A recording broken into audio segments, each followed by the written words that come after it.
When he's going through so much pain, he's probably going in and out. So by the time he gets up to where they're going to hang him on the cross, they're laughing at him. And he never fights back. He never curses anybody. And not only that, but Jesus never in his entire life had hate or any kind of anger toward anybody. And that's just not showing it.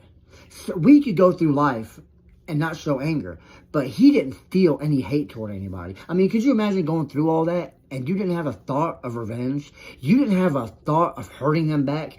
Not only that, all he's thinking about is love, love, love, forgiveness, forgiveness, forgiveness. And that's all he does. He understands on a level that we could never understand.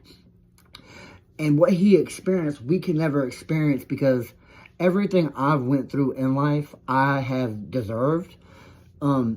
What I deserve, I was never cursed with. God has blessed me to where I have never received full sentence for the things I've done. The things I've done, I should be dead or in a jail cell for the rest of my life. If I were to be hung on the cross right now, wrongly accused, I've done enough in my life to where I still deserve that crucifixion.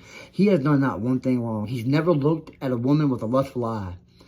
He has never got into an argument with somebody, walked away and cursed them behind their back or under his breath to where they couldn't see or hear what he was saying. He's never thought an unclean or evil thought. I mean, let that sink in. So he is getting nailed to the cross. And let me explain something to you. When they nail him to the cross, we already know that has to be horrible, horrendous, excruciating in so many ways. But I also take into account that due to psychological, emotional, spiritual pain, everybody on earth betraying him, selling him out, God is now separated from Jesus because Jesus has to die for all the sins of the world, then, present, and now. So he is separated from God. He has to fulfill prophecy. He has to go through the storm. There is no waiting, there is no running from it, and there is no getting out of it. He has to go through this, and he accepts that, and he goes through it. So you could think that maybe in Jesus' last moments being hung on the cross, he might have been somewhat relieved that the physical pain is the end of my pain. Because through the physical, the mental, the emotional, the spiritual, the psychological, the physical pain was the end of all of it. And that was going to put an end to it when he got to go to paradise. And even when Jesus is on the cross, you got one guy telling him to perform a miracle, and the other one says, I believe that you are the Son of God.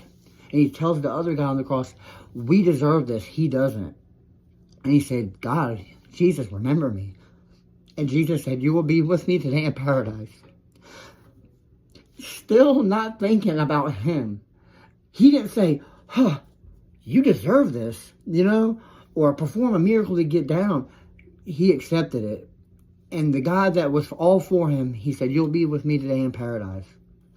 Now, when you're hanging on the cross, you're leaning forward, and it's pulling on your wounds. So you can imagine being nailed to a cross, and, it's hurting. You're hanging from your hands and your feet. So you got to think, you're leaning forward, so you're suffocating. So in order to get breath, you have to pull up on your wounds to get breath. But after a while, you're so worn out that you're leaning forward that you're not only dying of blood loss and pain, but he was suffocating to death as well in front of his mother. And I wanted to share this so people understand when you say, I believe in God, I believe Jesus died on the cross for my sins.